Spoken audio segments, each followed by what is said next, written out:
گھریلو ناچاکیاں ہو جاتی ہیں. بعض کا کچھ لوگ اپنی بیویوں کو گالیاں دیتے ہیں. ایسے روز کیس آتے ہیں, وہ بات کرتے ہیں کہ وہ اتنا غصے میں آ جاتے ہیں کہ اس بیچاری کو گالیاں دینا شروع کر دیتے ہیں, چونکہ وہ کمزور ہے. دو کمزوروں کے بارے میں اللہ سے ڈرنے کی تلقین کی گئی ہے, ایک غلام اور ایک بیوی.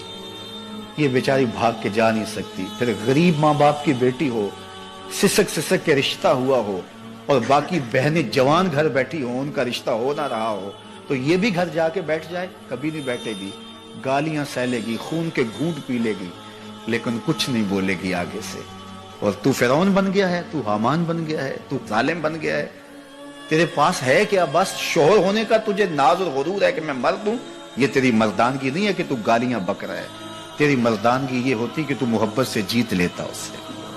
تیرے گھر میں اس سے آسودگی ملتی, بہار ملتی, قرار ملتا, تسکین پہنچتی. گھریلو ناچاکی